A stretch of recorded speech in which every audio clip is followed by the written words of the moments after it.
Come sit closer, my little loves. Let your grandmother tell you what love looked like when I was young, before life taught me its hardest lessons. When I first married your grandfather, I believed love was something you built with your hands. Not the soft, easy kind of love you see in stories, but the slow kind. The kind made from morning tea, folded laundry, and waiting by the door every evening. I believed that if I cared enough, if I tried hard enough, everything would be all right. Our house wasn't big, but to me it was a world. I scrubbed the floors until they shined. I planted little flowers by the window. Every curtain I hung, every meal I cooked, felt like a promise I was making to our future. I thought I was safe inside that promise. He used to smile at me in a way that made me feel chosen. Or maybe I wanted so badly to feel chosen that I convinced myself the smile meant love. Looking back now, I see the quiet cracks that I was too gentle to notice at the time. He began coming home later. First, I told myself it was work. Good wives don't question, I thought. Good wives believe. So I believed. Even when his phone stayed face down on the table. Even when he stepped outside to take calls. Even when his laughter slowly stopped, including me. Still I held on. One evening he told me he had a business trip coming up. His voice sounded steady, but his hands weren't. They shook as he folded his clothes. I watched him move around the room, opening and closing drawers, avoiding my eyes.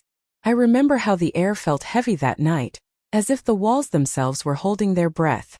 I wanted to ask questions. Oh, how badly I wanted to. But love back then was fear of being difficult, fear of pushing him away, fear of becoming a woman who ruins peace. So I smiled. I packed his bag for him with careful hands. I placed his favorite shirts neatly inside. I stood at the door and fixed his collar when he was ready to leave. I even kissed his cheek and wished him a safe trip. Can you imagine that, my sweet ones? I helped him leave while he was already gone from me. The night after he left, the house felt too large. The silence was unfamiliar. The ticking clock sounded louder than my thoughts. I sat by the window staring at the flowers I had planted, wondering why my heart felt so restless. That was the first true crack in my heart. Not the betrayal, but the feeling that something had slipped away and I couldn't name it. I folded his pillow the way he liked it. I set the dinner table for two out of habit, then quietly put one plate away. I told myself I was being foolish. I told myself love was about patience. But deep inside, something had started to break.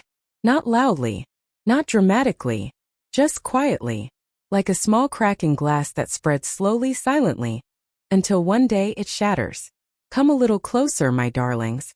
This part of the story is more painful, but it is also where your grandmother learned how strong a quiet heart can be. After your grandfather left for his business trip, the days moved slowly, like they were walking through heavy water. The house felt strange without him. Not peaceful, just hollow. I kept telling myself that I was imagining things, that this tightness in my chest was only loneliness. But a woman's heart, it knows long before her mind is ready to accept. On the third evening there was a knock at my door. I still remember how soft it sounded, as if whoever was knocking was afraid to break me. When I opened it, it was our neighbor, the woman who always watered her plants in the late afternoon. Her eyes were filled with something that looked like pity and fear combined. She hesitated before speaking. "Are you feeling all right?" she asked first. Not asking about him, asking about me. That was the first sign. I invited her in, and we sat at the small kitchen table. My hands were wrapped tightly around a cup of tea, though I had forgotten to drink it. She told me everything in one long, trembling breath.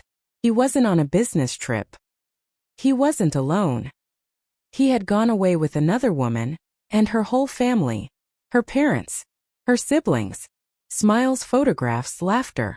Like a family that already existed without me. I didn't cry at first. I didn't scream. I didn't throw the cup in my hand. I only felt something very strange inside my chest, as if my heart had dropped down and turned into cold stone. I thanked her quietly. Can you imagine that? I thanked her for breaking my world. That night, I sat alone at the kitchen table until the sky turned dark. Then darker. Then slowly pale with the coming morning.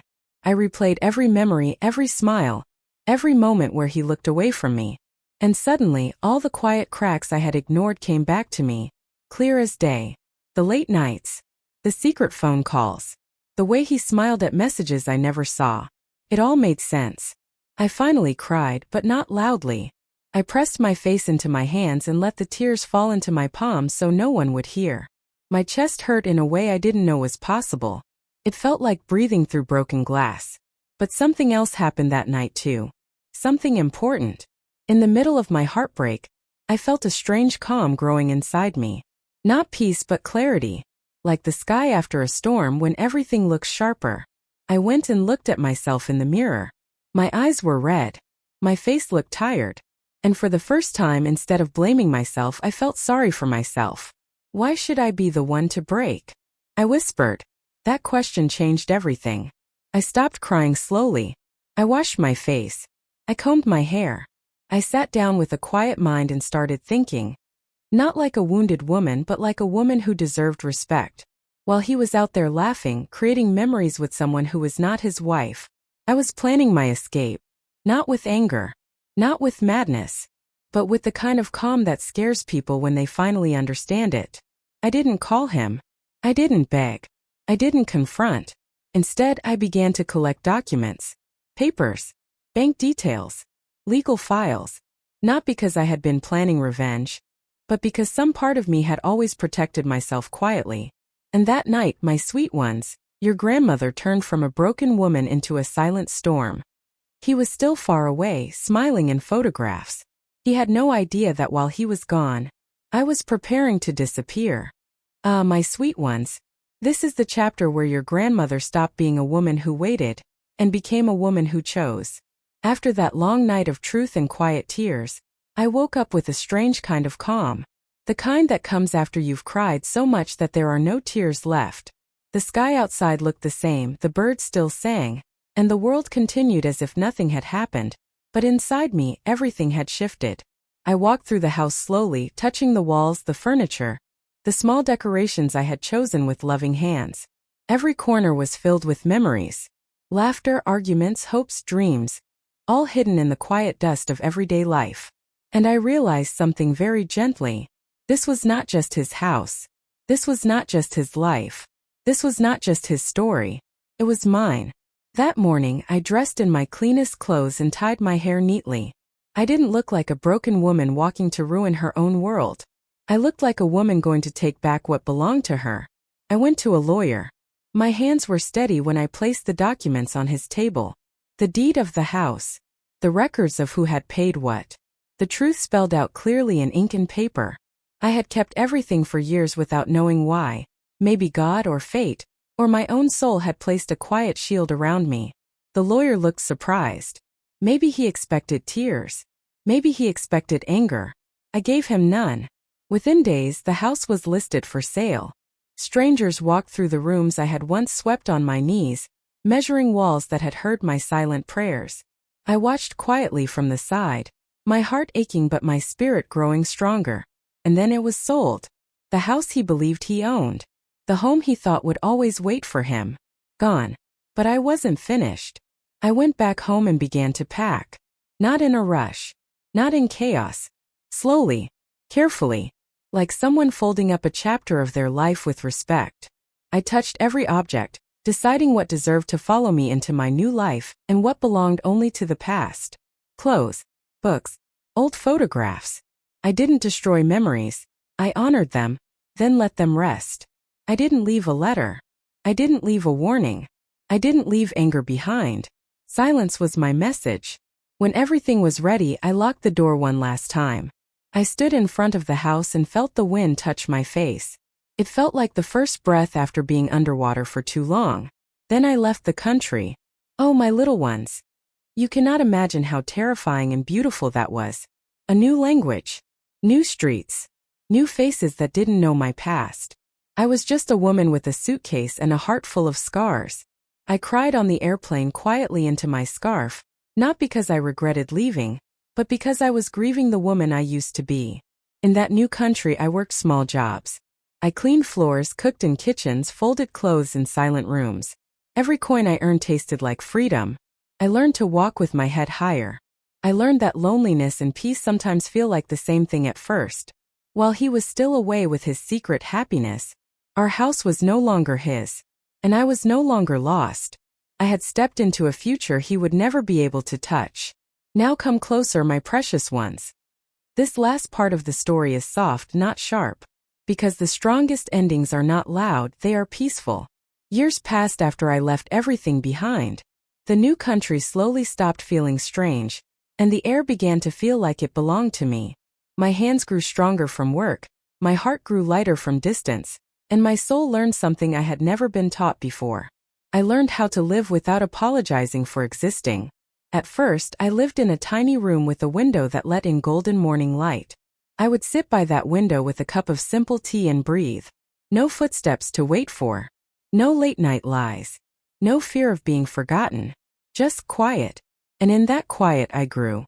I made friends, kind people who didn't ask about my old life. They only asked what I liked, what made me smile, what dreams I still had hidden inside me. For the first time, I understood that love does not have to hurt to feel real. I began to laugh again. Not the polite laugh of a woman trying to keep peace, but the real warm laughter that fills your chest like sunshine. I built a small, honest life. And then one day, life surprised me with its kindness. I met someone gentle.